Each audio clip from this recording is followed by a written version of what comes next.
ఓం సహనావవతు సహనౌ భునక్తు సహ వీర్యం కరవావహై తేజస్వినావధీతమస్తు మా విద్విషావహై. ఓం శాంతి శాంతి శాంతి.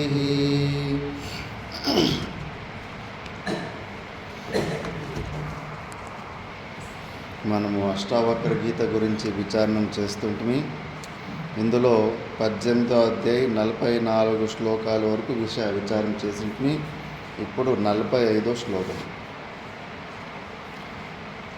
విషయాద్వీపినో వీక్ష్య చకితా శరణార్థినః విశంతి జటితి క్రోడం నిరోధ్యైకాగ్రసిద్ధయే. విషయద్వీపినో వీక్ష్య చకితా శరణార్థినః విశంతి జటితి క్రోడం నిరోధ్యైకాగ్రసిద్ధయే.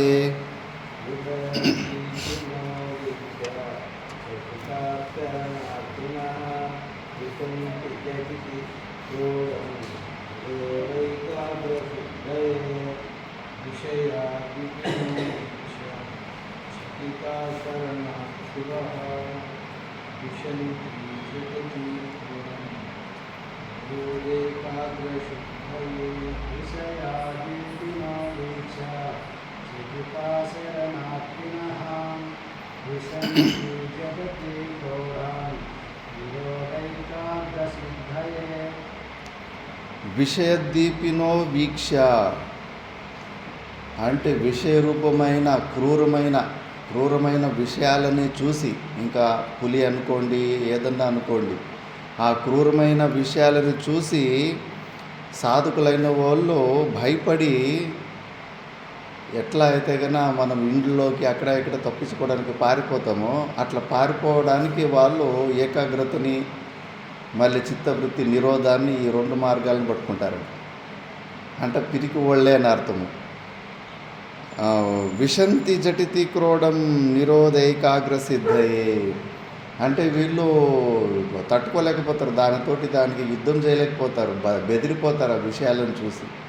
అందుకే యోగులు ఏకాంత స్థలంలో వెళ్ళి జనాలకు దూరంగా ఉండి అక్కడ ఇక్కడ అభ్యాసం చేసుకుంటూ ఉంటారు. కానీ అవధూతులు, జ్ఞానులు, సహజ సమాధి స్థితిలో ఉన్నవాళ్ళు, వాళ్ళ స్థితి ఎలా ఉంటుందంటే నెక్స్ట్ శ్లోకంలో చెప్తున్నారు. నిర్వాసనం హరిం దృష్ట్వా తూష్ణీం విషయదంతినః పలాయంతే న శక్తాస్తే సేవంతే కృతచాటవః. నిర్వాసనం హరిం దృష్ట్వా తూష్ణీం విషయదంతినః పలాయంతే న శక్తాస్తే సేవంతే కృతచాటవః.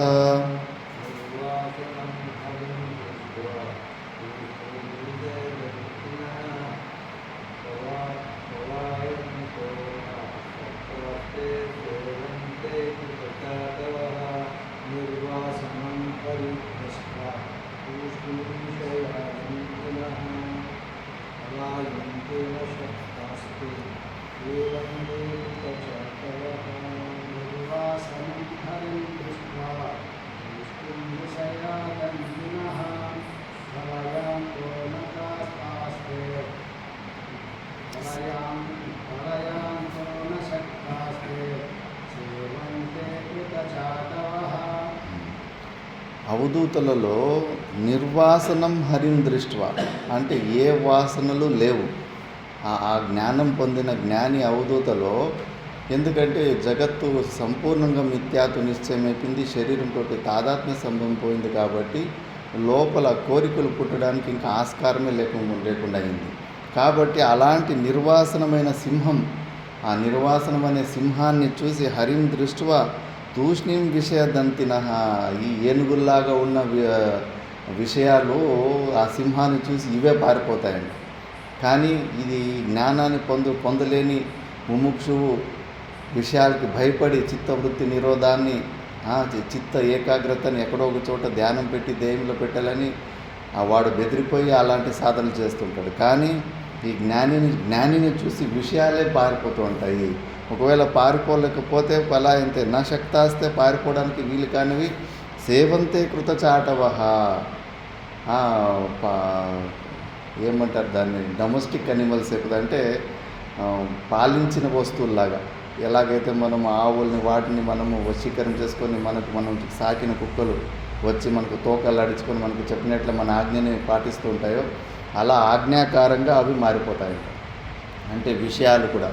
అందుకే ఆ యోగికి యోగరతోవా భోగరతోవా సంగరతోవా సంగవీన, ఆయన భోగాల్లో ఉన్నప్పటికీ కూడా విషయాలు ఈ స్థితిలో ఉంటాయి.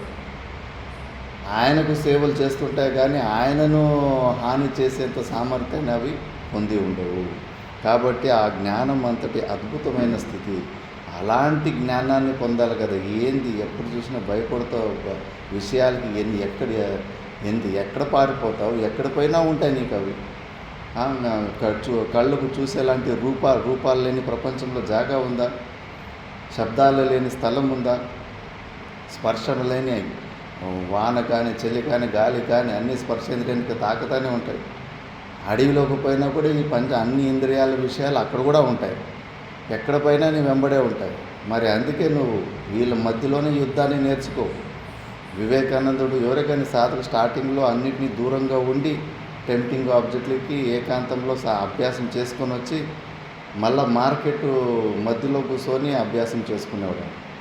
ఈ సౌండ్లు కానీ ఈ డిస్టర్బెన్స్ కానీ నన్ను ఏమన్నా డిస్టర్బ్ చేయగలవా అని చెప్పేసి హాయిగా ధ్యానం చేసుకునేవాడంట. అంత కేకలు పెట్టుకుంటూ ఉంటుంది. అలా మనము అన్ని విషయాల మధ్యలో ఉండి అంత గొప్ప స్థితికి చేరుకోవాలి. అంత గొప్ప స్థితికి చేరుకోవాలంటే విచారము దృఢంగా ఉండాలి. విచారంలో పూర్తిగా కానప్పుడు విషయాలు మనల్ని ఆటలు ఆడిస్తూ ఉంటాయి.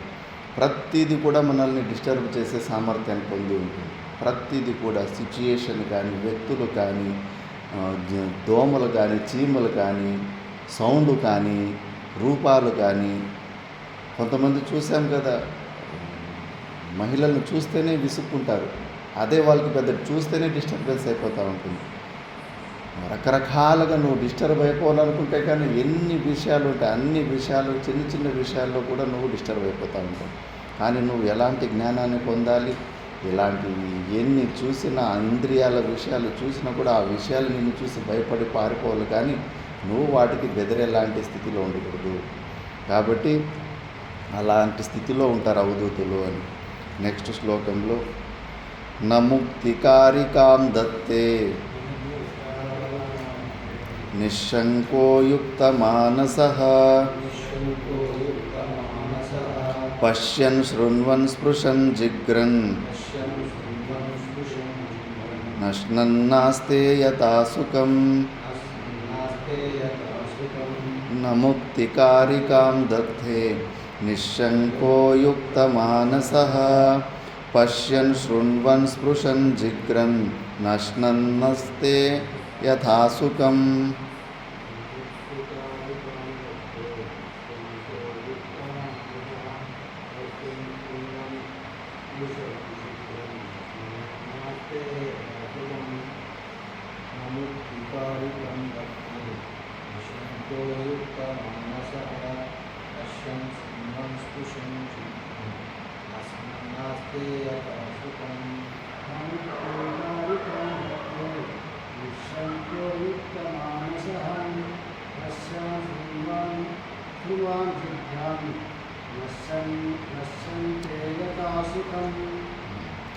నముక్తికారికం దత్తే నిశ్శంకో యుక్త మానసః.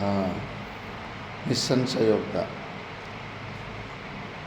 ఆ మోక్షాన్ని పొందాలని కోరికతోటి ప్రయత్నం చేసినప్పటికీ శ్రవణంలో తన స్వరూపాన్ని తెలుసుకుంటాడు.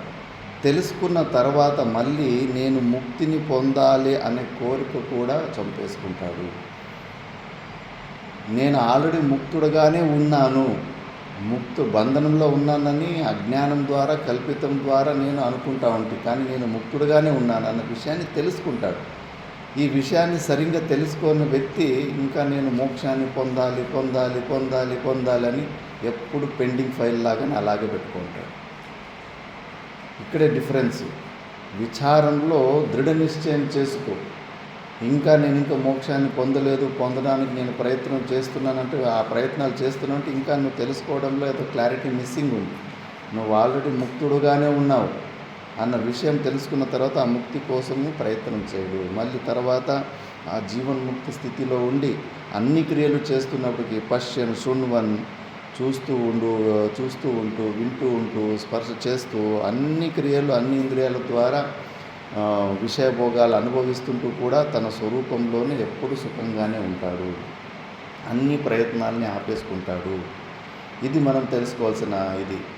ఇంకా మోక్షాన్ని పొందాలి అనే కోరిక ఉన్నంతసేపు అజ్ఞానంలోనే ఉండావు, మూర్ఖత్వంలోనే ఉండావు. నువ్వు ఆల్రెడీ ముక్తుడివి. ఆత్మ బంధనంలోకి ఎప్పటికీ రాదు. భూతకాలంలోనూ లేదు, వర్తమానంలోనూ లేదు, భవిష్యత్తులో కూడా ఎప్పటికీ ఎన్నిటికీ ఆత్మను బంధించేలాంటి వస్తువు లేనే లేదు. నీకు లేదు నేను ఇంకా బంధనంలో ఉన్నాను, అజ్ఞానంలో ఉన్నానంటే నీలో ఉన్న మూర్ఖత్వమే. ఆ మూర్ఖత్వం పోవాలంటే ఈ శ్రవణం మన నిధిధ్యాసనలో ఎక్కడ నేను ఇరుక్కుంటున్నాను, ఈ చిన్న లాజిక్, ఈ స్టెప్ ఎక్కడో మిస్ అవుతా ఉన్నాను. అర్థం చేసుకోవడంలో ఎక్కడో పెండింగ్ ఉంది. మరి అది విషయం అంత స్ట్రైట్గా ఎందుకు అర్థమవుతుందంటే ఏదో నా అంతఃకరణలో ఉన్న అశుద్ధినే కారణము. కాబట్టి దానికి కావాల్సిన అంతఃకరణ శుద్ధికి కావాల్సిన సాధనలు చేసుకుంటూ ఇక్కడే ఎదుర్కోవాలి. ఇక్కడే విచారణలో ఇక్కడే ఫుల్ స్టాప్ పెట్టాల్సి ఉంది. అన్ని కర్మలు అన్ని క్రియలు వచ్చి ఇక్కడ సమాప్తి అయిపోతాయి. కాబట్టి ఆ జీవన్ముక్త పురుషుడు మాత్రము మోక్ష ప్రయత్నాలు కూడా చేయడు. నెక్స్ట్ శ్లోకంలో వస్తు శ్రవణ మాత్రేణ శుద్ధ బుద్ధిర్నిరాకులః నైవాచారమనాచారం ఔదాస్యం వా ప్రపశ్యతి. వస్తు శ్రవణ మాత్రేణ శుద్ధ బుద్ధి నిరాకులః నైవాచారమనాచారం ఔదాస్యం వా ప్రపశ్యతి.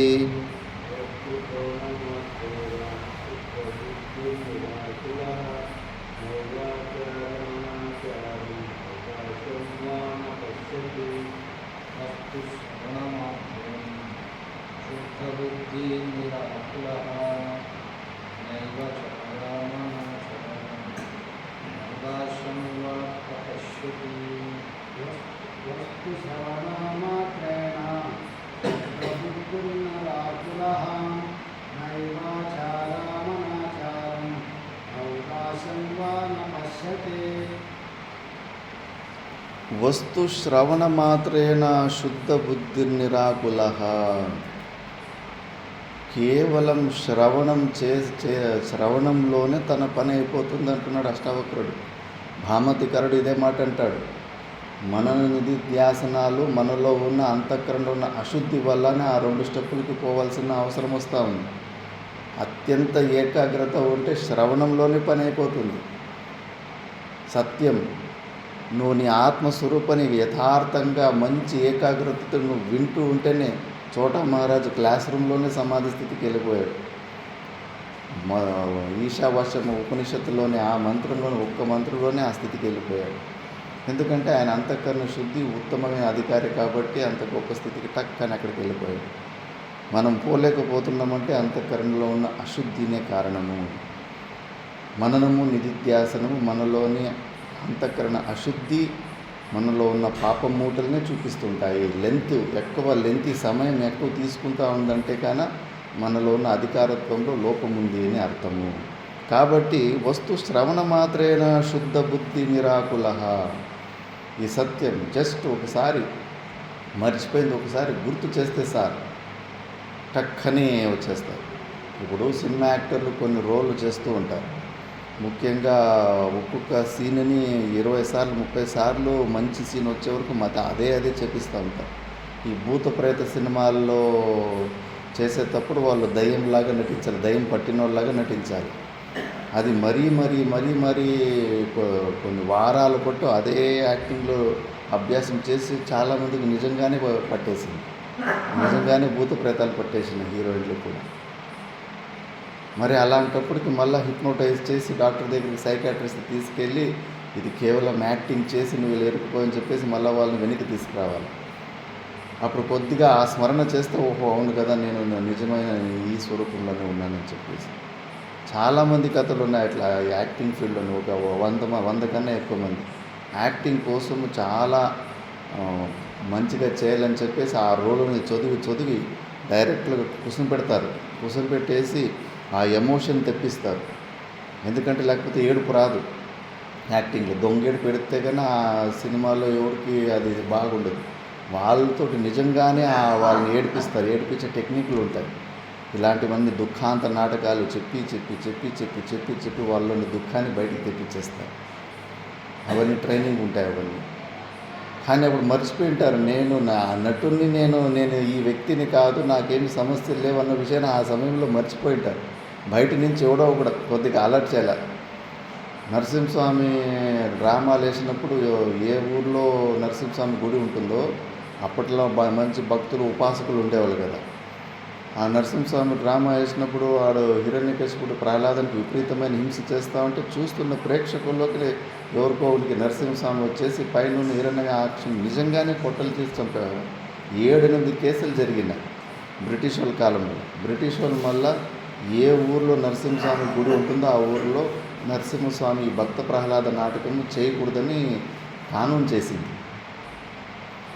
మరి యాక్టింగ్లో అట్లా దూరిపోయినప్పుడు సడన్గా పోయి ఎవరైనా గుర్తుకు తేవాలి, నువ్వు ఇది కాదురా నాయనా, నువ్వు ఊరికి నటిస్తున్నావు, నీ ఊరి పేరు ఇది అని చెప్పేసి. అప్పుడు ఒకసారి వాళ్ళు ఎవరైనా స్మరిస్తే కానీ టక్కనే వాళ్ళ స్వరూపంలోకి తిరిగి వచ్చేస్తారు. ఇక్కడ కూడా అంతే. మనము యాక్టింగ్లో నేను జీవుడు, నేను అల్పుణ్ణి అనే యాక్టింగ్లో విపరీతంగా ఇన్వాల్వ్ అయిపోయాం. ఇప్పుడు గురువులు వచ్చేసి నాయన నువ్వు సచ్చిదానంద స్వరూపుడు, నిర్గుణ నిరాకార స్వరూపుడు, నువ్వు ఎందుకు ఈ యాక్టింగ్ నుంచి ఇంకా బయటికి రా, ఎన్ని రోజులు ఈ యాక్టింగ్లోనే ఉండి దుఃఖాన్ని అనుభవిస్తావు, అనవసరంగా ఏడుస్తున్నావు అని చెప్పేసి ఒక్కసారి శ్రవణం చేసి చెప్పిన వెంబడే టక్కని కొంతమంది ఉత్తమాధికారులు అక్కడే పట్టేసుకుంటారు. మళ్ళా అలాంటి శ్రవణంలోనే తెలుసుకున్న వ్యక్తి మళ్ళీ నైవాచారం అనాచారం, ఇది నేను చేయాలి, ఇది నేను చేయకూడదు, ఆ విధి నిషేధాలు ఏమీ ఉండదు. చాలా ఫ్లెక్సిబుల్గా ఉంటుంది. ఆ కర్ణాటక ప్రాంతంలో, కోలార్ ప్రాంతంలో ఒక ఆయన పాపిరెడ్డి అని మంచి లాయరు, ఇప్పుడు మంచిగా చదువుకొని మంచి వాదించిన లాయరు. మళ్ళీ ఇట్లే ఇంకా అందరూ పిచ్చి పాపిరెడ్డి అంటున్నారు అక్కడ. కానీ ఆయన మంచి జ్ఞాని. ఆయన ఇంకా మంచి కృష్ణుని పాటలు భజనలు పాడుకుంటూ ఊర్లోకి పోతాడు. ఊర్లోకి పోతే కానీ ఎవరిని తిండి అడగడు. అక్కడ ఆ ఏరియాలో ఈ ఎండాకాలము ఈ బుడ్లు వలిసే పని ఉంటుంది. మళ్ళీ చింత చెట్లు ఎక్కువ ఉంటాయి. చింత చెట్లు పండు తెంపి దానిలోని విత్తనాలు తీసి వేరు చేసుకునేది. మళ్ళీ కానక్కాయలు అని ఉంటాయి. కానక్కాయలు కూడా అక్కడ విపరీతంగా ఉంటాయి. అవన్నీ ఏరుకొని కానక్కాయలు ఎండబెట్టేసి ఇంట్లో ముగ్గురు కొట్టుకుంటూ ఉంటారు. పల్లెటూరులో ప్రతి ఒక్క ఇంట్లో కూడా అట్లా ఉంటాయి. వాళ్ళు అట్లా ఊర్లోకి పోయేసి ఎవరింటికంటే వాళ్ళ ఇంటికి పోయేసి బయట ఉంటే కన్నా పని చేసుకుంటూ ఉంటారు. ఎవరు ఇలాంటి వాళ్ళ ఇంట్లో చేయాలి, ఇలాంటివి చేయకూడదని కాదు. మళ్ళీ ఎవరో ఒకరు వాళ్ళంతకు వాళ్ళే పిలిచి భోజనం ఇస్తే ఆ భోజనం తినేవాడు. నేను ఒక 2-3 సార్లు చూసినాను. నేను చాలా సాత్వికంగా ఉంటాడు, ఫుల్ ఫ్లెక్సిబుల్గా ఉంటాడు.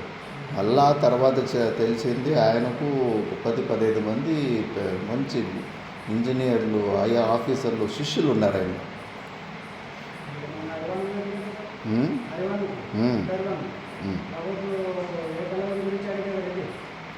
ఎవరు? ఏకలవ్య.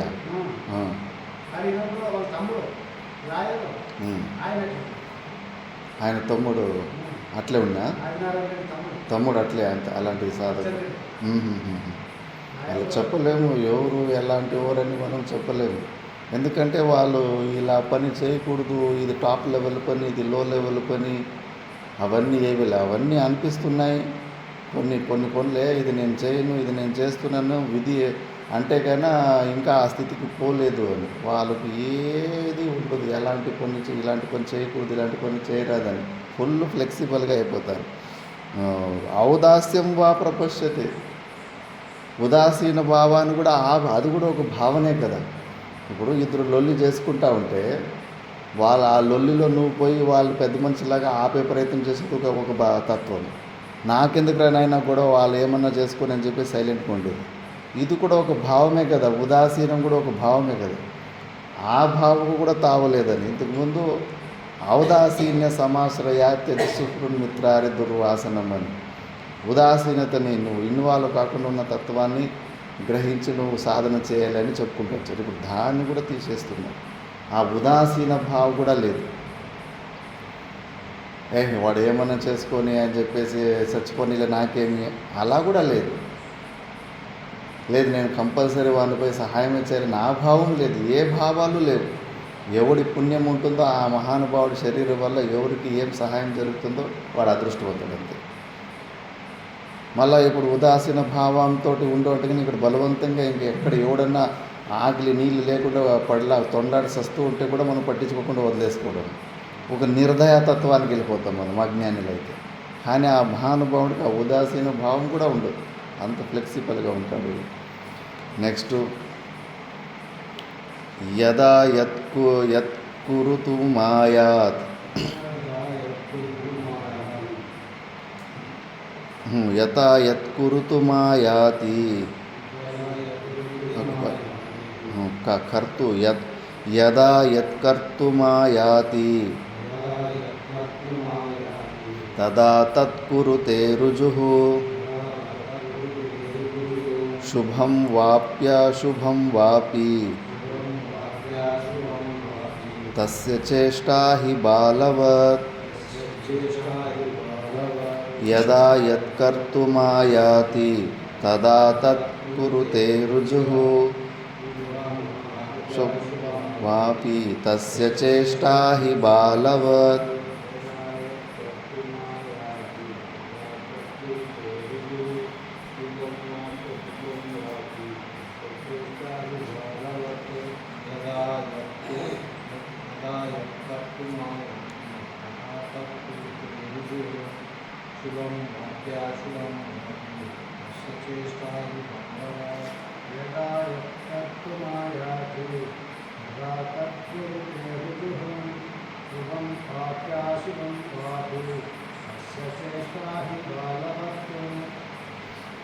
యదా యత్కర్తుమాయాతి తదా తత్కురుతే రుజుః. ఇది మంచి, ఈ మార్గంలోనే వెళ్ళాలి, ఆ మార్గంలోనే వెళ్ళాలి, ఇలానే చేయాలి, అలానే చేయాలి అని ఏమి ఉండదు. శుభం వాపి అశుభం వాపి తస్య చేష్టా హి బాలవత్.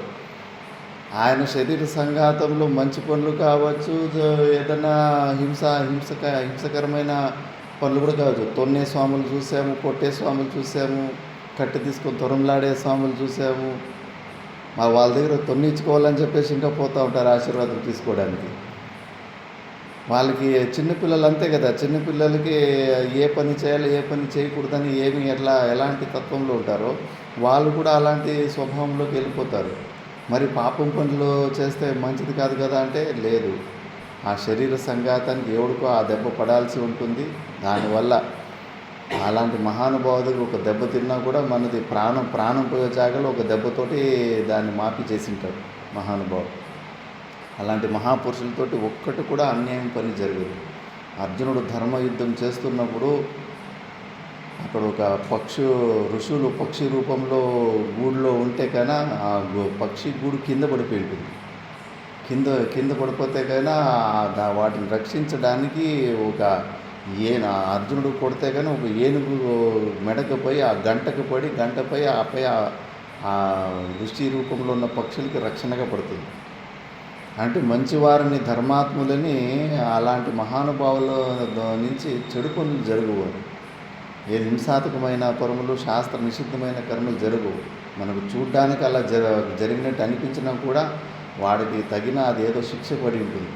వాడికి అది మంచిదే జరిగి ఉంటుంది. కాబట్టి అలాంటి స్థితిలో ఉంటారు.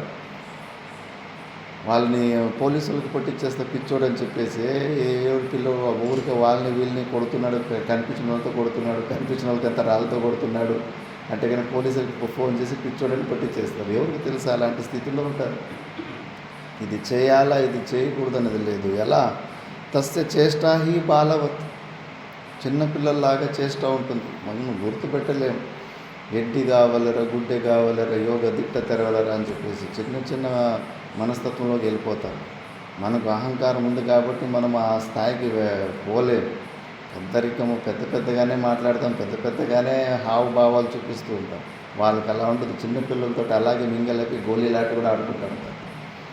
నెక్స్ట్ శ్లోకంలో స్వతంత్రత గురించి, స్వాతంత్ర్యాత్ సుఖమాప్నోతి స్వాతంత్ర్యాత్ లభతే పరం స్వాతంత్ర్యాన్నివృతం గచ్చేత్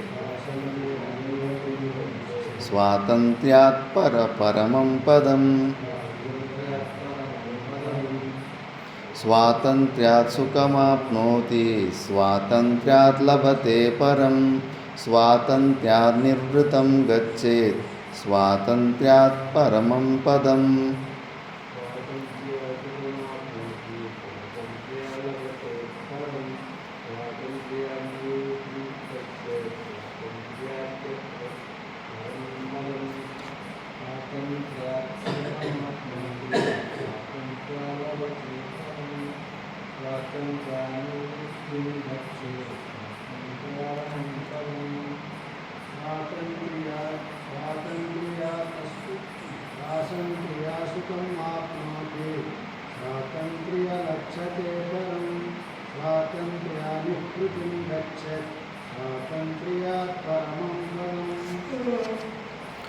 స్వాతంత్ర్యాత్ సుఖమాప్నోతి. ఇది మనం గుర్తుపెట్టుకోవాలి. ఎప్పుడు మనము స్వతంత్రంగా అన్ని రకాలుగా స్వతంత్రంగా ఎంత వీలైతుందో అంత స్వతంత్రంగా ఉండాలి. ఎందుకంటే ఎవడు స్వతంత్రుడు వాడే ధన్యుడు, వాడే మోక్షాన్ని పొందుతారని మాతా మాణికేశ్వరం ఎప్పుడు పదే చెప్పేది. ఎంత సాధ్యమైతే అంత స్వతంత్రంగా ఉండే ప్రయత్నాలు చేసుకోవాలని చెప్పేసి. ఒక్కరు అంగులో బతికితే మాత్రము మనసు గులామీ తత్వానికి అలవాటు పడిపోతుంది అని చెప్పి. స్వాతంత్ర్యాత్ లభతే పరం, ఎవరు అన్ని రకాల స్వతంత్రం అంటాడో వాడే ధైర్యమైన వాడు ఆ పరం పదవిని ఆత్మను పొందుతాడు. స్వాతంత్ర్యాత్ నివృత్తం గచ్చేతు, సంపూర్ణంగా పరమశాంతికి నివృత్తిపరమైన ఈ మార్గాన్ని అవలంబించాలంటే కనుక ఈ స్వతంత్రత గురించి నువ్వు మహత్వ బుద్ధి పెంచుకోవాలి. ఎందుకంటే చాణక్యుడు చంద్రగుప్త మౌర్యునికి చిన్నపిల్లోడుగా ఉన్నప్పుడు గొప్ప లక్షణాలు చూస్తాడు. ఎప్పుడు 10 మంది కోసము చిన్నపిల్లగాడు పంద్యాలు గెలుస్తూ ఉంటాడు. తన కోసం కాకుండా తన చుట్టూ ఉన్న స్నేహితుల కోసం చిన్నపిల్లోడు పందెం కాసి రిస్క్ తీసుకొని మరీ గెలుస్తూ ఉంటాడు. వీడిలో నిజమైన నాయకత్వం ఉంది. తన స్వార్థం కాకుండా తన చుట్టూ ఉన్న 10 మంది కోసము తన ప్రాణాన్ని పణంగా పెట్టి ఉన్నాడంటే ఈ పిల్లగాన్ని నేను ట్రైనింగ్ చేస్తానని ఆ పిల్లగాన్ని గురించి తెలుసుకుంటే అతడు కూడా రాజు కొడుకే అయి ఉంటాడు. రాజుకు దాసికి పుట్టిన కొడుకు అయి ఉంటాడు. వానికి ట్రైనింగ్ ఇవ్వడానికి తక్షశిల అని పెద్ద గురుకులం ఉంటుంది. అప్పుడు ఆ గురుకులంలో ఎంట్రీ కావాలంటే 2 మార్గాలు ఉంటాయి. ఒక పెద్ద గుర్రం ఉంటుంది. అది ఎవడి మాట దాన్ని ఎవడు కంట్రోల్ చేయలేడు. అలాంటి గుర్రాన్ని బయట పెట్టేసి ఉంటారు. ఆ తక్షశిలలో నువ్వు ఎంట్రీ కావాలంటే కానీ ఆ గుర్రాన్ని నువ్వు ఏన ప్రకారైన నువ్వు మంచి గుర్రానికి బుద్ధి ఉంటుంది. మన మనసు లోపల ఎలాంటి భావాలు ఉంటే అవి వాటికి తెలుస్తాయి.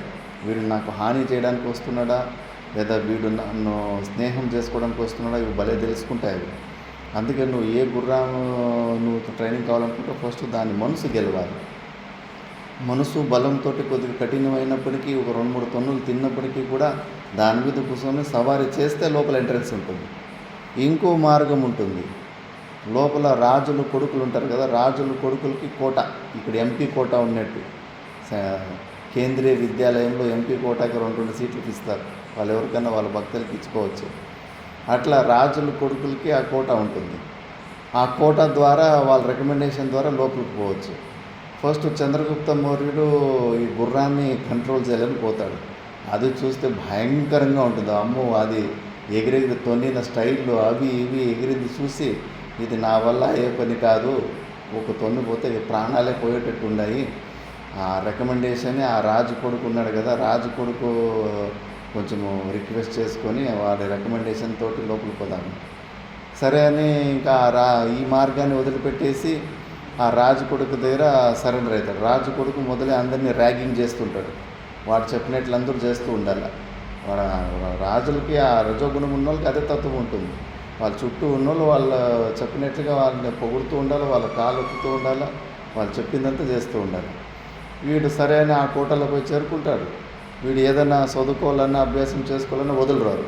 నువ్వు నా రికమెండేషన్లో వచ్చినావు, నేను చెప్పినట్లు వినాలి నువ్వు అని చెప్పేసి రూమ్లో తీసుకొని సీర కట్టుకొని డ్యాన్స్ ఆడు అంటే ముందంతా కాళ్ళు ఒత్తిపిస్తారు, వీళ్ళు తినిన ప్లేట్లు కడిగిపిస్తాడు, తోడమంటాడు, బట్టలు ఉదుకుమంటాడు, అవన్నీ ఏమో చేస్తూ ఉంటాడు. ఇప్పుడు సీర కట్టుకొని డ్యాన్స్ చేయమంటాడు. ఇంక మొదలు ఇతడు రోషం ఉన్నాడు చంద్రగుప్తం పిల్లగాడే, కానీ అది చాలా అవమానం అవుతుంది కదా.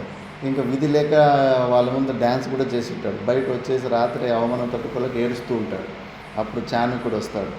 ఏమైంది, ఇట్లా ఎంట్రన్స్కి ఏమో 2 మార్గాలు పెట్టిండ్రి, నేనేమో ఇట్లా ఈ మార్గాన్ని సెలెక్ట్ చేసుకుంటే వాడు రోజు నన్ను ర్యాగింగ్ చేసి మళ్ళీ వాళ్ళ కోట ఎట్లంటే వాళ్ళకి నచ్చకపోతే కానీ ఆ కోటాన్ని వాపస్ కూడా తీసుకోవచ్చు, మళ్ళీ వీళ్ళు ఇంటికి వెళ్ళిపోవాలి. అలా ఉంటుంది కండిషన్. ఇది చాణక్యుడే అలా చేసి పెట్టింటాడు, చంద్రగుప్తుని గొప్ప యోధునిగా తయారు చేయలేదు.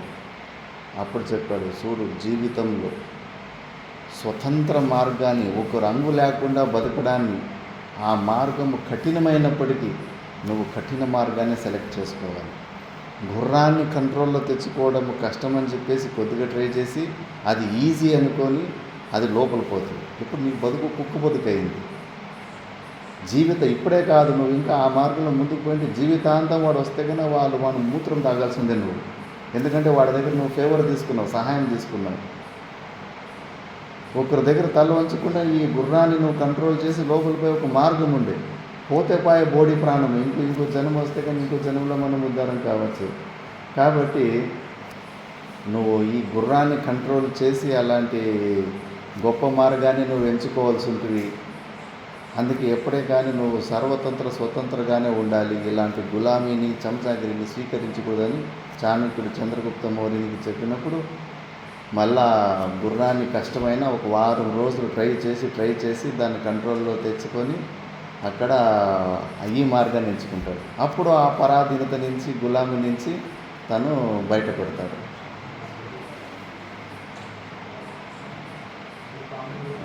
ಕ್ಲಾಸ್ ಆದಮೇಲೆ ನಾನು ನೋಡ್ತೀನಿ.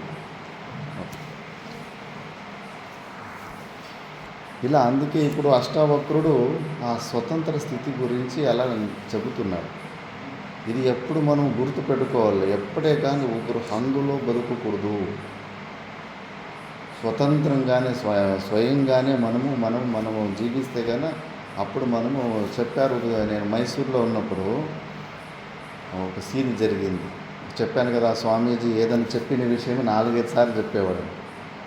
4-5 సార్లు చెప్తుంటే కన్నా ఇప్పుడు ఆయన కూడా టెన్షన్ పడుతున్నాడు గురుగారు. ఎందుకంటే ఒక హస్ముఖ్ కడి అని ఒక మంచి గెస్ట్, ఆయన ఇన్కమ్ ట్యాక్స్ డిపార్ట్మెంట్లో జిఎస్టీ ఆయనే చేసింది. ఆయన ఉన్నప్పుడే జిఎస్టీ అయింది. అరుణ్ జైట్లీ ఊరికి పేరుకి అంతే, మినిస్టర్లు అంతే, వాళ్ళకి ఏమీ చదువు రాదు, ఏమీ రాదు, చేసేదంతా ఐఏఎస్ ఆఫీసర్లే, దాని ప్లానింగ్ అంతా. అంత పెద్ద ఆఫీసర్ ఆయన. ఎక్కడ పోతే కూడా హెలికాప్టర్లో ఇస్తారు ఆయనకి. ఆ చుట్టుముట్టున్న ఐఏఎస్ ఆఫీసర్లు, ఐపీఎస్ ఆఫీసర్లు వచ్చి చేతులు కట్టుకుని నిలుచుకుంటారు ఆయన దగ్గర. అంత పెద్ద గెస్ట్ వస్తున్నప్పుడు ఈయనకు టెన్షన్ ఉంటుంది కదా. టెన్షన్ తోటి అది చూస్తున్నాడు, ఇది చూస్తున్నాడు. నేను కొంచెం ఎటకారంగా స్మైల్ ఇస్తే అర్థమైపోయింది నేను ఎందుకు నవ్వాను. చాలా సూక్ష్మమైన గురువు ఆయన. కూర్చో అన్నాడు. చూడు నాయన, జీవితంలో ఎవరి దగ్గర ఫేవర్లు తీసుకోకూడదు, సహాయాలు తీసుకోకూడదు. తీసుకుంటే కన్నా మళ్ళీ నీకు తెలియకుండా వాళ్ళకు గులాముడు అయిపోతావు. ఇప్పుడు ఆ ఆశ్రమం కట్టడానికి ఆయన 50 లక్షలు ఇచ్చిండు. మరి ఆయన దగ్గర ఫేవర్ తీసుకున్నాం. మరి ఆయనేమి ఇలా ఆశించడు, ఆయన వస్తే కానీ నాకు మంచి మర్యాద చేయండి. ఆయన ఆశించకపోయినా ఈయన మనసులోనే ఇంకా మంచిగా అన్ని కరెక్ట్గా ఉండాలి అని చెప్పేసి, మళ్ళీ అది తక్కువ ఇది తక్కువ అని ఏమి ఫీలింగ్ రాకూడదు అని చెప్పేసి. సాధ్యమైతే కనుక నువ్వు అలా ఉండి చూసుకోవాలి. ఎక్కడైనా అంతే. ఎవరి దగ్గరైనా మనం ఫేవర్ తీసుకున్నామంటే కనుక మనకు తెలియకుండా ఆ గులామిత్వం వచ్చేస్తుంది. అందుకే చాలా జాగ్రత్తగా ఉండి ఎంత సాధ్యమైతే అంత స్వతంత్రంగా, సర్వతంత్ర స్వతంత్రంగా మనము జీవించే చేసుకోవాలి. గురువు దగ్గర ఉండు. గురువుని దగ్గర కావాల్సిన నువ్వు గులామి స్వీకరించు, ఇంకా మంచిది. నీలో ఉన్న అహంకారం మొత్తం పోతుంది.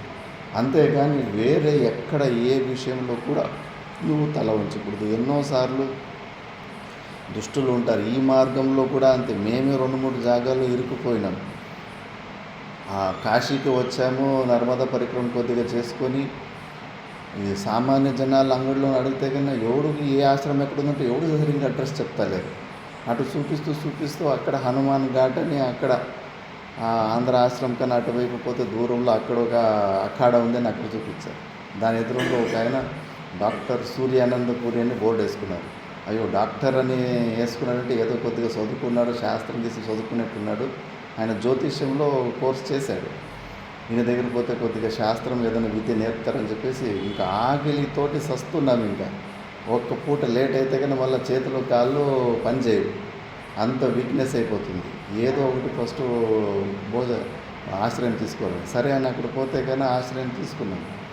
ఇంకా ఆశ్రయం తీసుకుంటే కానీ వాళ్ళకు కూడా మంచి చదువుకున్న వాళ్ళు దొరికినాడని చెప్పేసి అక్కడ పద్ధతి వాళ్ళకి ఇంకేమి శాస్త్రం గీస్త్రం ఏమి ఉండదు. వట్టి భండారాలన్నీ జరుగుతూ ఉంటాయి. అక్కడ ఇక్కడ ప్రసాదాలకి పిలుస్తూ ఉంటారు. రోజు ఉంటాయి బండారు. మొదటి రోజు చెప్పేశాడు, చూడు మొత్తం తెల్ల బట్టల్లో ఉంటే ఇక్కడ నడవదు, కింద ఒక బట్ట ఎర్రబట్ట వేసుకోవాలి, అప్పుడు ఎంట్రీ ఇస్తారు, లేకపోతే కన్నా దక్షిణలు కూడా ఇవ్వరు అంటారు. ఇంక సరేలే ఏదో మరి దాని మీద ఆధారపడి అని చెప్పేసి ఇంక పోతే రోజు ఒక 10-15 రోజులు అక్కడ బండారా ఉంది, ఇక్కడ బండారా ఉంది అని చెప్పేసి అంత తిప్పుడు. మళ్ళీ అర్థమైపోయింది వీడు డబ్బులు పిచ్చోడు, వీడి దగ్గర ఏమీ లేదని. కాకపోతే మనకి ఇంకో ఆప్షన్ లేదు, వేరే ఆశ్రమం అది అడ్రస్ దొరకడానికి కొద్దిగా సమయం పడుతుంది. విధి లేక వాళ్ళ దగ్గర ఆశ్రయం తీసుకున్నందుకు వాళ్ళు చెప్పినట్లు వినాలి, వాళ్ళ వెనకాల తిరుగుతూ ఉండాలి. అట్లా పరిస్థితులు వస్తూ ఉంటాయి. పరిస్థితులు వస్తూ చాలా జాగ్రత్తగా ఉండి అలాంటి చోట మళ్ళీ పరాధీనత స్వీకరిస్తే కన్నా మళ్ళీ జీవితాంతం మళ్ళీ మనం బాధపడాల్సి ఉంటుంది. కష్టమైనా పర్వాలేదు, అలాంటి వాళ్ళ హంగులో మాత్రం బతుకూడదు. కాబట్టి ఇక్కడ స్వాతంత్ర్యం గురించి, స్వాతంత్ర్యాత్ సుఖమాప్నోతి, స్వాతంత్ర్యాత్ లభతే పరం, స్వాతంత్ర్యాత్ నిర్వృతం గచ్చేత్, స్వాతంత్ర్యాత్ పరమం పదం. ఇది మనము మంచిగా గుర్తుపెట్టుకోవాలి. సాధకులు ఈ శరీరం ఉంటే ఉంటుంది, పోతే పోతుంది అని దృఢమైన ధైర్యం ఉండాలి. దాన్ని మనం ఎక్కడెక్కడ మనము తల వంచుతున్నామంటే ఈ శరీరం వల్ల, శరీరం మెయింటెనెన్స్ వల్ల, ఆకలి దప్పుల కోసం జీవించాలనే కోరిక వల్ల, దాన్ని తీసి ఎప్పుడు పక్కన పెడతామో అప్పుడు వస్తుంది ఆ ధైర్యం, అప్పుడు వస్తుంది ఆ టీవీ, అప్పుడు వాడు నిజమైంది ఉంటే ప్రారంభంలో ఏదన్నా ఈ శరీరానికి రాసి పెట్టుంటే నేను కూర్చున్న చోటుకి అది రావాలి, లేకపోతే వద్దే నేను ఎందుకు జీవించాలి, దీనికి టైం అయిపోయింది, దీనికి ప్రారంభంలో ఈ శరీరానికి ఇంకేమీ లేదు, బ్యాలెన్స్ షీట్ లేనప్పుడు ఎందుకు అనవసరంగా నేను ఉండాలి ఈ శరీరంలో అనుకోవాలని చెప్పేసి అంత తెగింపు వచ్చినప్పుడు ఈ ధైర్యము, ఈ స్వతంత్రాన్ని మనం పొందగలుగుతాము. అందుకే ఆ స్వతంత్రం గురించి ఇంత స్తుతి చేశాడు అష్టావక్రుడు. నెక్స్ట్ శ్లోకంలో అకర్తృత్వమభోక్తృత్వం స్వాత్మనో మన్యతే యదా తదా క్షీణా భవంత్యైవ సమస్తాశ్చిత్తవృత్తయః.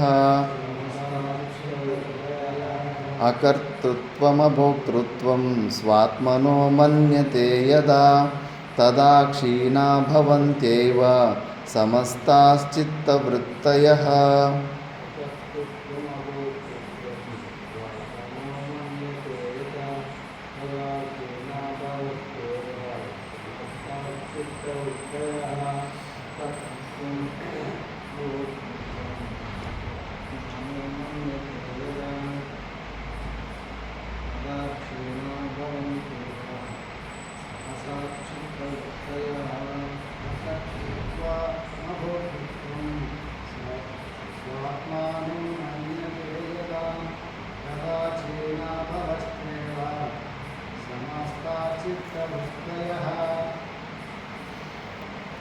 అకర్తృత్వం అభోక్తృత్వం స్వాత్మనో మన్యతే యదా. ఎప్పుడు ఏ క్షణంలో కూడా నేను కర్త నేను భోక్త అన్న భావాల్ని తెచ్చుకోడు.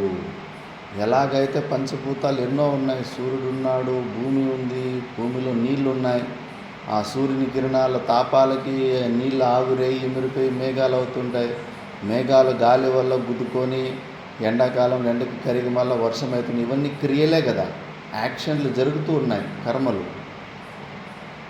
వాటికి యాక్షన్ రియాక్షన్ జరుగుతూ ఉన్నాయి. మనం ఎట్లా సాక్షిభావంతో వాటిని చూసుకుంటున్నాం. అలాగే ఆ జీవన్ముక్త పురుషుడు తన శరీర సంఘాతము, మిగతా వాళ్ళ శరీర సంఘాతము, ఆ సూర్యుడు నీళ్ళకు ఎట్లా సంబంధం వల్ల యాక్షన్లు రియాక్షన్లు చేసుకుంటున్నాయో, అలాగే ఈ శరీర సంఘాతము ఈ కలిసిన శరీర సంఘాతాలు కొన్ని రియాక్షన్లు చేసుకుంటున్నాయి, నాకు సంబంధం లేదని తన సాక్షిభావంలోనే ఉంటాడు. అంత వేరుగా చూసుకుంటాడు. తదాక్షీణ భవంతేవ సమస్తాశ్చిత్తవృత్తయ. అలాంటి ఎప్పుడు ఆ కర్తృత్వ భోక్తృత్వ భావాలను పూర్ణంగా వదిలిపెట్టేస్తాడో అప్పుడు అన్ని చిత్తవృత్తులు ఒకేసారి క్షీణమైపోతాయి. చిత్తవృత్తులు కర్తృత్వ భోక్తృత్వ బుద్ధిని పెట్టుకొని ఫుల్గా యాక్టివ్గా ఉంటాయి. చాలా ఘోరం ఈ కర్తృత్వ భావం. అనుకోకుండా వచ్చేస్తూ ఉంటుంది. అది ప్రతి ఒక్క విషయంలో వచ్చేసి గమనిస్తూ ఉండాలి. అన్ని అనర్థాలకు మనకు అహంకారమే. సాధకులకి కొద్దిగా శ్రవణం చేసిన తర్వాత ఆ ఒక్క శత్రువుని, ఆ ఒక్క అహంకారాన్ని కానీ మనము నాకౌట్ చేసుకుంటే, తొలగించుకుంటే కేల్కతం దుకాన్ బంద్. కానీ దానితోటి యుద్ధం ఘోరంగా ఉంటుంది. ఎన్నిసార్లు మనకు తెలియకుండా సాధకుడని మళ్ళీ లేస్తూ ఉంటుంది, మంచి మంచి పనుల్లో లేస్తూ ఉంటుంది. దాన్ని గుర్తు తెచ్చుకుంటూ ఉండాలి. దుఃఖాన్ని ఇస్తుంది. దుఃఖము అన్కంఫర్టబుల్గా ఏదో ఫీల్ అవుతున్నామంటే కానీ అది ఆల్రెడీ పని చేసేసింది అని అర్థం. ఏదో ఒక పని క్రియ చేపించేసి మనకు దుఃఖాన్ని ఇప్పించేస్తూ ఉందని అర్థం. టక్కని మనం అప్పుడు సాక్షిభావంలోకి వెళ్ళిపోవాలి. కాబట్టి వాళ్ళకు కర్తృత్వ భావము భోక్తృత్వ భావం లేదు కాబట్టి అందుకు చిత్తవృత్తులు ఆటోమేటిక్గా వెళ్ళిపోతాయి. అందుకే వాళ్ళు చిత్తవృత్తి నిరోధ అని మళ్ళీ కొత్తగా ఎక్సర్సైజ్ చేయాల్సిన అవసరం లేదు. నెక్స్ట్ శ్లోకంలో కలాప్యకృతికా స్థితిర్ధీరస్య రాజతే నతో సస్పృహచిత్తస్య శాంతిర్మూఢస్య కృత్రిమా ఉచ్ఛృంఖలాప్యకృతికా స్థితిర్ధీరస్య రాజతే నతో సస్పృహచిత్తస్య శాంతిర్మూఢస్య కృత్రిమా.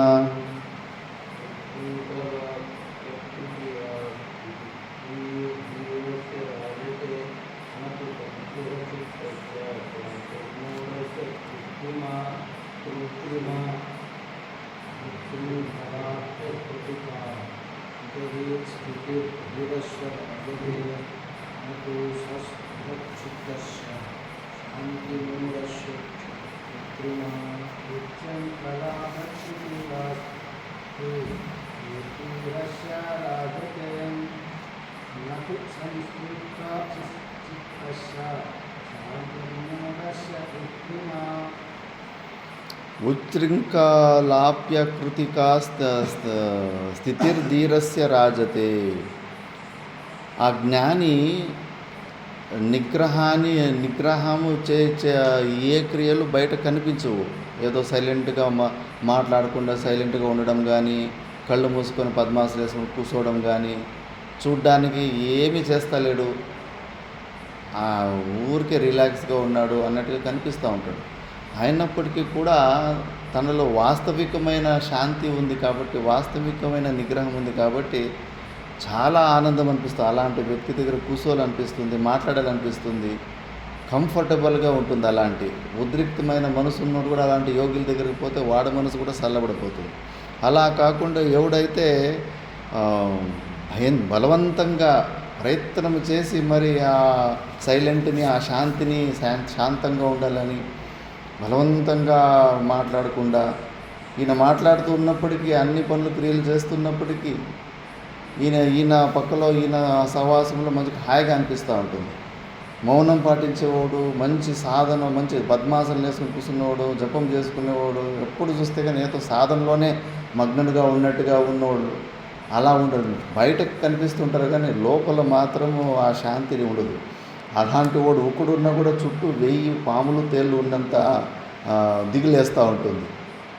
ఎప్పుడు బ్లాస్ట్ అవుతుందో వాడి శాంతి అంతా చూపించుకోవడానికి అంతే.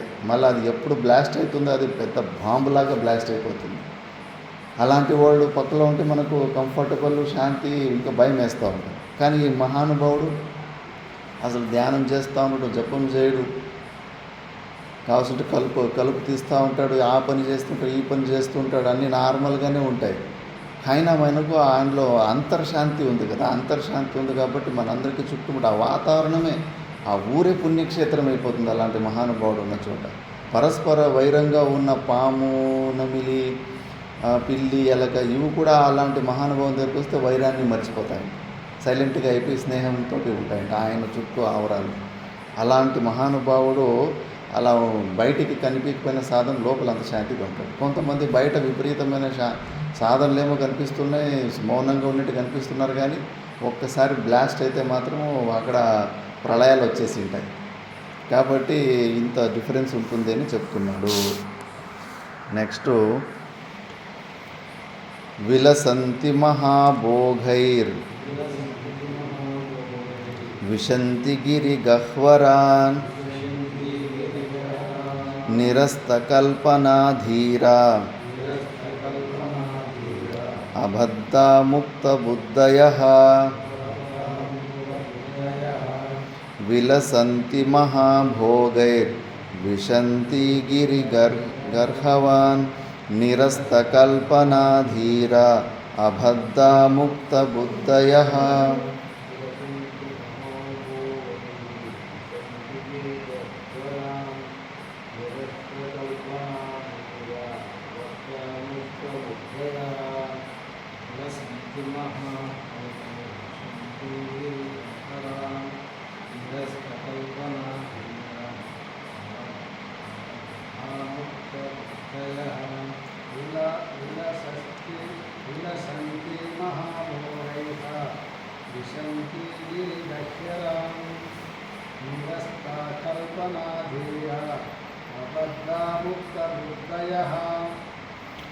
విలసంతి మహాభోగైర్, ఇలాంటి మహానుభావులు విశంతి గిరి గహ్వరాన్, ఒక్కొక్కసారి కొండలలో, గుహలలో, అడవిలో అక్కడెక్కడ ఉంటారు కొన్ని రోజులు. దాని తర్వాత నిరస్త కల్పనాధీర అబద్ధాముక్త బుద్ధ, మళ్ళీ కొన్ని రోజులు చూస్తే కన్నా సిటీల మధ్యలో ఉంటారు, రాజుల ప్యాలెస్లో ఉంటారు. పెద్ద చూడ్డానికి చూస్తే కన్నా ఒక్కొక్కరికి 10 మంది సేవకులు కూర్చో ఉంటే కన్నా 1000 మంది పాద పూజలు చేస్తూ ఉంటారు, పూలతోటి మునిగిపోయి ఉంటారు. ఒక్కొక్కసారి అలా జరుగుతూనే ఉంటాయి, 2 ప్రకారాలు జరుగుతూ ఉంటాయి, కానీ వాళ్ళకి ఏమీ సంబంధం లేకుండా ఉంటారు. అందుకే ఆ జీవన్ముక్త పురుషులు స్థితప్రజ్ఞ లక్షణాలు చూసుకొని మనం గుర్తుపట్టనికపోతే మనం అసలు గుర్తు కూడా పట్టలేము. ఆయనకి ఎందుకంటే ఇలా ఉండాలి, ఇలా ఉండకూడదని ఏమీ నియమాలు లేవు. వాళ్ళకి ఇష్టం వచ్చినట్టు ఎట్లా కావాల్సి ఉంటే అట్లా ఉంటారు. కాబట్టి ఈ మహానుభావులు క్వచిత్ బాలవత్, కాసేపు చిన్న పిల్లోళ్ళలాగా చిన్న పిల్లలతోటి ఆటలాడుకుంటూ ఉంటారు. కాసేపు ఉన్మత్తవత్, ఒకసారి పిచ్చోళ్ళలాగా వాళ్ళని వాళ్ళు కొట్టుకుంటూ ఉంటారు, లేదా దగ్గర పోయిన వాళ్ళకి తొరిమి కొడుతూ ఉంటారు, విచిత్రంగా ఉంటారు. మళ్ళీ ఒకసారి అజగర వృత్తివత్, కొండసిలులాగా ఊరికే ఒకే చోట పడి ఉంటారు, మాట్లాడరు, ఏమీ లేదు. ఎవరైనా ఏదైనా తిని గీస్తే కానీ తింటుంటారు. ఒకసారి ఎట్లా అంటే కన్నా కూర్చున్న చోటే మలం విసర్జన, మూత్ర విసర్జన చేస్తూ ఉంటారు. భలే విచిత్రంగా, భలే చూడడానికి ఎంత దుర్గంధం అంటే ఎవరు దగ్గర కూడా పోలేరు. భలే విచిత్రంగా ఉంటారు, మనం కనిపెట్టలేము అలాంటి మహానుభావులు ఏంటి అని చెప్పేసి. కాబట్టి ఇంత విచిత్రమైన ఎలా కావాల్సి ఉన్నా ఉంటారు వాళ్ళు. ఎందుకంటే యస్యా బ్రహ్మని రమతే చిత్తం నందతి నందతి నందత్యేవా, ఎప్పుడు వాళ్ళు పరమానంద స్థితిలో ఉంటారు. కాబట్టి బయట మనకి ఏమేమి ఉన్నాయి, మనము లోకవాసన గురైపోయినాం. అయ్యో ఇట్లా చేస్తే వాళ్ళేమనుకుంటారు, అట్లా చేస్తే వీళ్ళేమనుకుంటారు, ఈ లోకవాసనకు మనం బలైపోయాం. కాబట్టి మనము అంత విచ్చలవిడిగా జీవించలేము. వాళ్ళకి ఆ లోకవాసన అనేది అసలు లేదు కాబట్టి వాళ్ళు ఇష్టం వచ్చినట్లు జీవిస్తారు. నెక్స్ట్ శ్లోకంలో శ్రోత్రియం దేవతాం తీర్థం అజ్ఞానం అజ్ఞానం భూపతిం ప్రియం. అంగానాం భూపతిం ప్రియం. దుష్ట్వా దుష్ట్వా సంపూజ్య ధీరస్య నకాపి హృది వాసన. శ్రోత్రియం దేవతాం తీర్థం అంగానాం తిం ప్రియం. దృష్ట్వా సంపూజ్య ధీరస్య నకాపి హృది వాసన.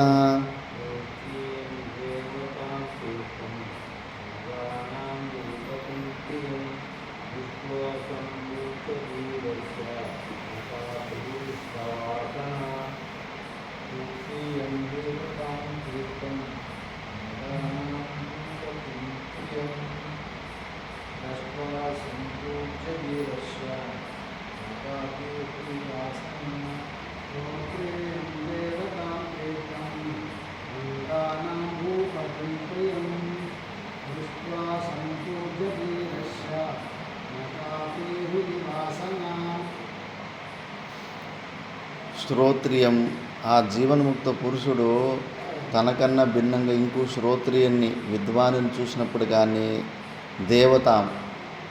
దేవతాల వాళ్ళకి ఇంకా అనిమ గరిమ సిద్ధులు ఉంటే దేవతలు వాళ్ళ దివ్య దృష్టి ఉంటుంది కాబట్టి వాళ్ళు కూడా కనిపిస్తూ ఉంటారు. మాతా మణికేశ్వరమ్మ హారతి ఇచ్చేటప్పుడు దేవతలు కూడా ఉపస్థితి అయ్యేవారు. ఎంతోమంది దేవతలు స్వయంగా అమ్మవారే చెప్పారు. మనం చూడలేము అవన్నీ దివ్య దృష్టి. తీర్థము అంగానాం భూపతిం, రాజులు పెద్ద పెద్ద మహారాజులు వాళ్ళు వీళ్ళు వస్తారు. దృష్ట్వా సంపూజ్య ధీరస్య నా కాపి హృది వాసన. మనము ఇలాంటి వాళ్ళు ఇప్పుడు శృంగేరి పీఠంలో ఉన్న శంకరాచార్యులు వచ్చిన అంతెందుకు రాఘవేంద్ర స్వామి మఠంలో ఉన్న స్వామీజీలు వస్తే కన్నా, ఇప్పుడు సామాన్య స్వాములు వస్తే కన్నా ఒక పూలారం వేసి నమశివ అనుకొని వెల్కమ్ చేస్తాం. ఆయన వస్తున్నాడంటే కన్నా కొంచెం బ్యాండ్ మేళాలు కూడా తెప్పిస్తాం. గ్రేడేషన్లో డిఫరెన్స్లు కనిపిస్తూ ఉంటాయి. ఇంకా విధాయకుడు వస్తే కూడా ఒక బ్యాండ్ మేళాలు తెప్పిస్తాం. నార్మల్గా కొద్దిగా ఎక్కువ దానం వచ్చిన వ్యక్తి వస్తాడు, ఆయనకు ఒకలాగా ట్రీట్మెంట్. తక్కువ దానం నుంచి వాళ్ళకు ఒక ట్రీట్మెంట్. దానం చేయకుండా వాళ్ళు వస్తారు, వాళ్ళకు ఒకలాగా ట్రీట్మెంట్. మన దగ్గర అన్ని తేడాలు ఉంటాయి. ఆ అవధూతల్లో అస్సలు ఈ తేడాలు భేద బుద్ధులు అస్సలు ఉండవు. వాడు ఎవరన్నా కానీ, రాజు కానీ ఎవడన్నా కానీ అంతా ఒకే లేదు. ఎవరి దగ్గర ఎక్స్పెక్టేషన్ లేదు కదా, మనకు ఎక్స్పెక్టేషన్లు ఉంటాయి. అందుకే ఒక్కొక్క వ్యక్తి దగ్గర మన ట్రీట్మెంటు, మాట్లాడే రకము, చూసి ఇచ్చే మర్యాదలు అన్నీ వేరువేరుగా ఉంటాయి. కానీ ఆ మహానుభావుల్లో ఆ భేదమే ఉండదు. అక్కడ మాతా మణికేశ్వర అమిత్ షా అంటే ఇంత పెద్ద పార్టీకి ఆయన ప్రెసిడెంట్ ఆయన వస్తే కూడా దర్శనం కూడా ఇవ్వలేదు. మిగతా వాళ్ళకన్నా వరస్ట్ అతని కండిషన్ లెక్కే లేదు వాళ్ళకి. వీళ్ళు ఎంత పెద్దోడన్నా కానీ అవన్నీ మనము కల్పించుకొని మనకున్న అజ్ఞానం వల్ల అలా భేద బుద్ధులు. కానీ వాళ్ళలో మాత్రము ఇంకోటి శ్రోత్రియం, ఇంకో జ్ఞాని వచ్చినా కూడా ఎగిరి డ్యాన్సులు ఏమి వేయడు, నార్మల్గానే ఉంటాడు ఆయన. అందుకే రిషికేశ్ కైలాసాశ్రమంలో ఉన్న మండలేశ్వర్ దగ్గరకు వస్తే రామ్దేవ్ బాబా వచ్చాడు. రామ్దేవ్ బాబా వరల్డ్ వైడ్ ఫేమస్ అయింది. ఇప్పుడు ఏం లేని 3,000 కోట్లు 4,000 కోట్ల ఆస్తి ఉంటుంది ఆయన. ఎక్కడ పైన ఆయనకు విఐపి ట్రీట్మెంట్లు ఉంటాయి. కానీ రిషికేశ్ కైలాస్ వస్తే ఆయనకు చైర్ కూడా వేయలేదు, కింద కూర్చున్నాడు. రామ్దేవ్ బాబాకు కూడా తెలుసు ఇక్కడ నావేమి పప్పులు ఉడకవు. ఆయన సైకిల్ వేసుకొని ఎక్కడ తిరిగినప్పుడంతా చూసిండు కైలాసాశ్రమం దాని లెవెల్ ఏంటి అని చెప్పి. అవసరం ఉండదు వాళ్ళకి ఆ బిల్డప్లు, ఆ ఎక్స్ట్రా ఇంపార్టెన్స్ ఎవరికి ఎవరు వాళ్ళు అంత నార్మల్గానే ఉంటాడు. రమణ మహర్షి అక్కడ తిరుమలలో ఉన్నప్పుడు ఇక్కడ శృంగేరి మఠం చంద్రశేఖర భారతి స్వామీజీ అక్కడ తిరువన్నామలయానికి అటు వెళ్ళిండు. గిరి ప్రదక్షిణ చేసుకుంటూ ఇంకా రమణ మహర్షి ఆశ్రమం వైపు తిరిగి బయట నుంచి ఆ రోడ్లో నుంచి ఇట్లా నమస్కారం చేసుకొని వెళ్ళిపోయింది. ఇంకా ఆయన పరిక్రమ అక్కడ లోపల రమణ మహర్షి ఆశ్రమంలో ఉన్న మేనేజ్మెంట్ వాళ్ళు ఉంటారు కదా, శంకరాచార్యులు ఆయన కూడా సామాన్యుడు కదా, ఆయన అవధూత. చంద్రశేఖర భారతి స్వామి వివేక చూడమని టీకా రాసిన ఆయన కూడా అవధూతే. మరి అంత పెద్ద మహానుభావుడు ఆశ్రమం బయట వచ్చాడు, మనం కనీసం మంచి పద్ధతితోటి వెల్కమ్ చేయాలి కదా. పరిగెత్తి వచ్చేసి రమణ మహర్షి దగ్గర కొంచెం దుఃఖం వ్యక్తం చేశారు. అంతటి మహానుభావుడు వచ్చాడు, మనం సరిగ్గా రిసీవ్ చేసుకోలేకపోయాము, వెల్కమ్ చేసుకోలేకపోయాము. ఆయన ఏమనుకున్నాడో ఏమో అట్లా ఇట్లా అని అంటే మనదే తప్పు. మనం వాళ్ళని ఇంటి లోపలికి రమ్మనని చెప్పాల్సి ఉంటుంది అనే చెప్పడానికి ట్రై చేస్తున్నారు. చంద్రశేఖర భారతి వేరు, రమణ మహర్షి వేరా అని ఒకే మాట అన్నాడు. ఇంక నోరు మూసుకున్నాడు. మీకు మూర్ఖులు కాబట్టి నేను వేరు ఆయన వేరు కాబట్టి నేను ఆయనను పిలిచి మర్యాదలు చేయాలంటారు. మాకు ఆ వేరు బుద్ధి లేనే లేదు, ఒకటే ఉన్నాం మేము. అందుకే అలా ఏమి రియాక్షన్లు ఉండవు, వాళ్ళు ఒకేలాగానే ఉంటారు. ఎలాంటి క్యారెక్టర్ వచ్చినా కూడా ఇంకా చెబితే మీకు జీర్ణం కాదు, కానీ త్రిమూర్తులు వచ్చినా కూడా ప్లీజ్ కొద్దిగా సైడ్ ఇవ్వండి, నేను ముందు పోవాలంటారు. పట్టించుకోరు. ఆ అద్వైత సిద్ధాంతంలో ఉన్నప్పుడు తన స్వరూపం కన్నా భిన్నంగా ఎక్కడ మహత్వ బుద్ధి ఉండదు. అందుకే ఇక్కడ శ్రోత్రియం దేవతాం తీర్థం అంగానాం భూపతిం. ఎవరు వచ్చినా కూడా మళ్ళీ ఇంతకు ముందు ఎవరో ఏదో సహాయం చేస్తుంటారో, తల్లో భార్యనో పిల్లలో ఏదో ఉంటారు, అప్పుడు వాళ్ళని బాగా ప్రేమగా చూసుకుంటారు. వాళ్ళు వచ్చినా కూడా వాళ్ళ మీద కూడా నిర్లక్ష్యమే ఉంటుంది. ఇంకా అడవప్ప తాత అయితే ఇంకా చాలా దూరం పెట్టాడు. గేట్ నుంచి బయటనే పెట్టి అక్కడి నుంచి అక్కడే వెళ్ళగొట్టేసేవాడు. అలా వాళ్ళకి ఇంక ఏ భావం ఉండదు. అందుకే దృష్ట్వా సంపూజ్య ధీరస్య నా కాపీ హృది వాసన. ఏమి తన లోపల ఏమి ఆ ఎగ్జైట్మెంట్ కానీ వేరువేరుగా రిసీవ్ చేసుకునే లాంటి ఏ వృత్తులు రావు. తన స్వరూపంలోనే ఉంటాడు. మనము బెదిరిపోతాం. మనకన్నా ఎక్కువ తాకత్తున్న వ్యక్తి, మనకన్నా ఎక్కువ డబ్బులున్న వ్యక్తి, మనకన్నా ఎక్కువ పేరు ప్రతిష్టలు ఉన్న వ్యక్తి వస్తే కనుక మనం ఆటోమేటిక్గా వాళ్ళ దగ్గర గులామీ స్వీకారం చేస్తాం. ఎట్లా అయితే సూర్యుడు నక్షత్రాలు రాత్రి ఉంటాయి, పగులు అట్లే ఉంటాయి, ఉన్న చోటే ఉంటాయి. సూర్యుని వెలుతురు వచ్చేసరికి నక్షత్రాలు కానకుండా వెళ్ళిపోతాయో, ఈ ప్రపంచంలో కీర్తి ప్రతిష్టలు ఉన్నాడు, డబ్బు ఉన్నాడు వాళ్ళ దగ్గర వస్తే ఆటోమేటిక్గా మనము మన తేజస్సుని అనగదొక్కేలాగా చేసుకొని వాళ్ళని హైలైట్ చేసేస్తుంటాం. ఎందుకంటే ఆ స్థితిలో లేము కాబట్టి మనం ఈ వేరియేషన్, ఈ డిఫరెన్స్. వాళ్ళు మాత్రం వాళ్ళ దగ్గరికి ఎవడు పోయినా రాజు పోయినా వీడే డల్ అయిపోతాడు, కానీ వాళ్ళ తేజం మాత్రం ఎప్పటికీ డల్ కాదు. అలాంటి స్థితిలో ఉంటారు. నెక్స్ట్ శ్లోకంలో భృత్యై పుత్రై కలత్రైశ్చ దౌహిత్రైశ్చాపి గోత్రజైః విహస్యాదికృతో యోగి నయాతి వికృతిం మనాత్. భృత్యైః పుత్రైః కలత్రైశ్చ దౌహిత్రైశ్చాపి గోత్రజైః విహస్యాదికృతో యోగి నయాతి వికృతిం మనాత్.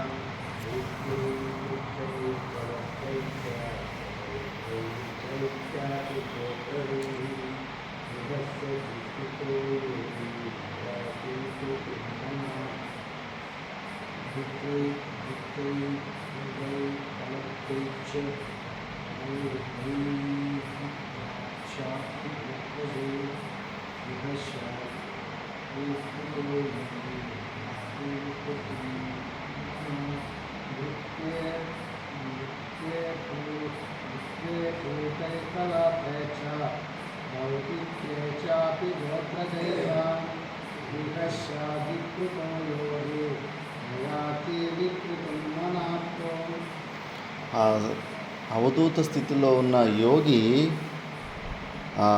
భృత్యై తన సేవకుల ద్వారా కానీ, కొడుకుల ద్వారా కానీ, భార్య పిల్లల ద్వారా కానీ, తన కులము వాళ్ళ ద్వారా కానీ విహస్య దీకృతో వాళ్ళ వీటిని ధిక్కారించినప్పుడు, అవమానించినప్పుడు అసలు ఏ యోగి నా యాతి వికృతం నాకు అసలు ఆయనకి ఏమి వాటి గురించి అసలు కొద్దిగా కూడా రియాక్షన్ ఉండదు. ఈ జ్ఞానము లేకపోతే కన్నా ఎవరన్నా మీ ఇంట్లో ఉన్న బంధువులు నువ్వున్న స్థితిని చాలా హీనంగా ఉంది, దరిద్రమైన స్థితి అని చెప్పినప్పుడు నేనున్న స్థితి చాలా గొప్పదని వాదిస్తారు. ఇదే గొప్పది, ఇదే శ్రేష్టం అని చెప్పేసి వాదిస్తూ ఉంటారు. ఆయన వాదనలు కూడా పోడు, అస్సలు పట్టించుకోడు. వాళ్ళు ఏమన్నా అనుకొని అవమానమన్నా చేసుకొని మెచ్చికాడనని ఏమన్నా అనుకోని అసలు పట్టించుకోరు. మా గురువులు పరమ గురువులు, తాత గురువులు అంటారు, నర్మదా పరిక్రమ చేస్తున్నప్పుడు ఇంకా గడ్డం అవి ఇవన్నీ ఇంకా గుండు అప్పుడు కటింగ్ కూడా చేసుకోరు పరిక్రమలో కొంతమంది. పూర్తి అయిన తర్వాత కట్ చేసుకుంటారు కొంతమంది. ఇంకా అప్పటికే ఫేమస్ ఆ నర్మదా ఖండంలో సూపర్ స్టార్ ఈయన అని అప్పుడు అందరికీ తెలుసు. ఈయన ఎవరు, ఓంకారేశ్వరం రామానంద సరస్వతి స్వామీజీ అంటే ఆల్మోస్ట్ ఉత్తర భారతం అంతా తెలుసు. పెద్ద పెద్ద శిష్యులంతా పెద్ద పెద్ద ఆశ్రమాలకు మండలేశ్వర అయినారు ఆయన దగ్గర చదువుకొని పోయిన వాళ్ళు. ఇంకా ఆయన పరిక్రమ చేసేటప్పుడు ఆ ఐడెంటిటీ ఏమీ బయటకు చెప్పుకోడు. ఒకే ఒక శిష్యుని వెంబడి పెట్టుకొని పోతే కన్నా ఇంకా నర్మదా ఒడ్డులో ఒక నాగాబాబా ఉన్నాడు. నాగాబాబా ఉంటే కన్నా ఇంకా రాత్రి పూట్ల ఇంకా అక్కడే నిద్ర చేయడానికి ఒక సేవకుడు పోయిండు. సేవకుడు పోయి ఇట్లా నేను మా గురుగారు ఉన్నాము, కొద్దిగా మాకు ఈరోజు రాత్రికి ఇక్కడ ఉండడానికి స్థలం కావాలి. ఇంకా మంచి కాలు మీద కాలు వేసుకొని ఆ బంగు తాగుతున్నట్టు అతని పక్కలో కొంతమంది బంగు తాగేవాళ్ళు ఉంటారు. మళ్ళీ ఘోరంగా ఉంటుంది, వాళ్ళు చూస్తేనే పారిపోతారు. అబ్బో వీళ్ళు సాధన చేస్తున్నారో మోజులో ఉన్నారో అన్నట్టుగా ఉంటారు వాళ్ళు. ఇంకా సరే పిలుచుకొని రాకు, ఎవరు నీతో పాటు ఉన్నాయని పిలుచుకొని రాకు అని అక్కడ ఎదురుగా వస్తే తన కాలు కింద ఒక బంతు ఉంటుంది కదా, కాలు రాకపోవడానికి. ఆ బంతుని ఇట్లా కాలుతో ఇట్లా ముందుకి వేసి దీని మీద కూర్చొని అంటే దాన్నే ఆసనంగా ఇచ్చారు. అప్పటికి ఎంత పెద్ద పేరుందంటే కన్నా ఆ శిష్యునికి తట్టుకోలేకపోయాడు.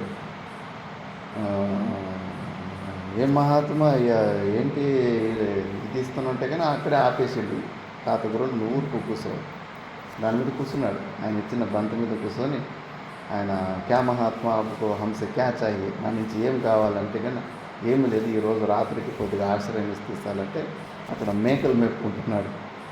అడవిలో మేకలు మేపుకుంటా ఉంటే కానీ కొన్ని మేకలు తక్కువనే సగం షెడ్ ఖాళీగానే ఉంది. ఆ మేకల షెడ్లు చూపించేసి అక్కడ కొద్దిగా ఊడ్చుకొని అక్కడ రాత్రికి పడుకోండి అని చూపించింది. సరే అని ఇంకా అక్కడికే కొద్దిగా అదే బొంత తీసుకొచ్చేసి కొద్దిగా ఊడ్చుకొని సగంలో మేకలు సగంలో వీళ్ళు పడుకున్నారు. ఆ శిష్యునికి తట్టుకోలేకపోతున్నాడు. అయ్యో ఈయనకి ఎక్కడ పోతే బ్రహ్మరథాలు కొడతారు, ఇలాంటి మా గురుగారిని వీడు ఇలా రెస్పెక్ట్ లేకుండా చూస్తున్నాడు. అప్పుడు కూర్చొని పెట్టి బాగా తిట్టాడంట శిష్యుని. ఏమి ఏ గుర్తింపుతోటి నువ్వు జీవించాలనుకోండి, ఏ గుర్తింపుని సర్వనాశనం చేయాలని మనం సాధన చేస్తూ ఉంటే ఆ రామానంద సరస్వతి అనేవాడు ఎవడు జీవున్నే కదా నువ్వు గుర్తిస్తుండేది. ఈ శరీర సంఘాతంలో ఉన్న ఆ జీవున్నే కదా, ఆ ఐడెంటిటీ అది చెబుతున్నావు. వాడి దగ్గరికి పోయేసి ఎవరు అనుకుంటున్నామో గురుగారు అది గొప్ప ఇది గొప్ప అని చెప్పేసి ఆ ఐడెంటిటీని దాన్ని పోషించుకోవడానికి వచ్చామో దాన్ని చంపుకోవడానికి వచ్చామో జీవభావాన్ని. లోపలున్న ఆ సచ్చిదానంద స్వరూపుడు నిర్గుణ నిరాకార స్వరూపుడు అది మన ఐడెంటిటీ. దానికి తప్పి మళ్ళీ మిగతా ఏ ఐడెంటిటీలు మనకు ఉండకూడదు అని చెప్పేసి అక్కడే రాత్రి పడుకొని మళ్ళీ ముందుకు పోయింటాడు. అలా ఉంటుంది మహానుభావుడు మనం ఎప్పుడు అంతే. ఏ ఆశ్రమ పరిక్రమలోనే టక్కన పోయేసి ఒక సంత నివాసం ఉంటుంది. పెద్ద పెద్ద మండలేశ్వరులకు వాళ్ళకి పెద్ద పెద్ద విఐపి రూములు ఉంటాయి. నార్మల్గా ఇట్లా పరివ్రాజన చేసేటోళ్ళకి అందరినీ ఒక హాల్లోకి వేసేసి అక్కడే ఉంచుతారు. రూములు సపరేట్ రూములు ఇవ్వరు. సపరేట్ రూములు కూడా కొంచెం చూడ్డానికి ఇట్లా నాలాగు బాగా లావుగా చూడ్డానికి మంచి 4-5 రుద్రాక్షలు వేసుకొని ఏదో ఆశ్రమం మండలేశ్వరు మాట్లాడతారు. ఎక్కడి నుంచి వచ్చారని, నేను పలానా ఆశ్రమం నుంచి వచ్చాను, నేను మఠాధిపతి అట్లా ఇట్లా అంటే వాళ్ళకి సపరేట్ పెద్ద పెద్ద రూములు. అన్ని ఆశ్రమాలు ఇదే పెద్ద పెద్ద రూములు అట్లా ఇస్తారు. ఇంకేమీ లేదు, ఏమి ఐడెంటిటీ లేదు, సామాన్య సన్యాసి అంతే. చిన్న బ్యాగ్ వేసుకొని జోలు వేసుకొని వచ్చినట్టే కానీ అది సత్సంగ భవన్ అని ఒకటి ఉంటుంది, సన్యాసి హాల్ అని, అందులో వేసేస్తారు. అందులో ఒకే హాల్లో 20-30 మంది ఉంటారు. మా తాత గురువు వాళ్ళతోనే వెళ్ళిపోయాడట. రూములు కావాలి అది అడిగేదే లేదట. బస్సు 3 ఫీట్లు 6 ఫీట్లు జాగా ఇస్తే చాలు రాత్రి పూటలు అని చెప్పేసి.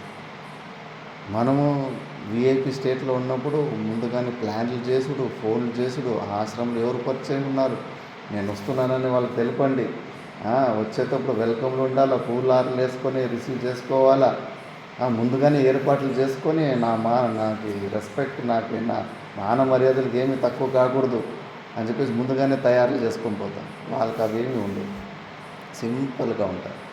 అలాగే పరివ్రాజు మళ్ళా ఒక రోజు తర్వాత అక్కడ ఉన్న తర్వాత మళ్ళీ కొద్దిగా మాట్లాడిన తర్వాత తెలిసేదంట, అయ్యో ఈయన పెద్ద మహానుభావుడు, ఈయనకు ఇలాంటి హాల్ ఇచ్చారేంటంటే మళ్ళీ వాళ్ళు వచ్చి కాలు పట్టుకొని అయ్యో మాది తప్పు అయిపోయింది, మేము గుర్తుపట్టలేకపోయాము, అట్లా ఏంటంటే ఏముంది నాయన, తప్పేముంది, వీళ్ళు నాతో పాటు ఉన్న వీళ్ళు సాధకులు కాదు, మనమంతా ఒకటే, ఇందులో తారుమేరు భేదభావాలు ఏంటి, మండలేశ్వరికి ఒకలాగా వీరికి ఒకలాగా, అంతా మనమంతా ఒకటే అని చెప్పేసి మీరు ఏమి తప్పు చేయలేదు అని మళ్ళీ చెప్పేవారు.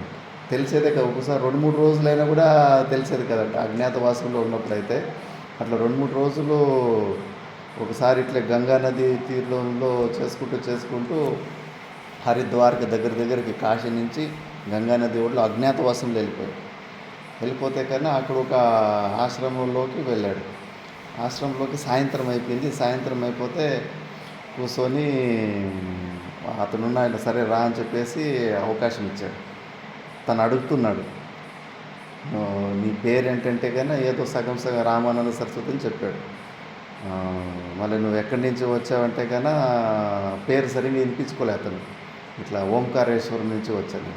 అవునా, ఓంకారేశ్వరంలో ఒక అవధూత ఉంటాడు కదా, శ్రోత్రియ బ్రహ్మనిష్ట రామానంద సరస్వతి అని, మరి నేను ఆయనని కలవాలని 3-4 సార్లు పోతే 3-4 సార్లు నాకు అవకాశం దొరకలేదు.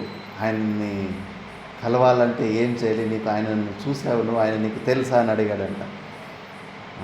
తెలుసు అన్నాడు. ఎట్లుంటాడంటే నాలాగా ఇట్లుంటాడు అని.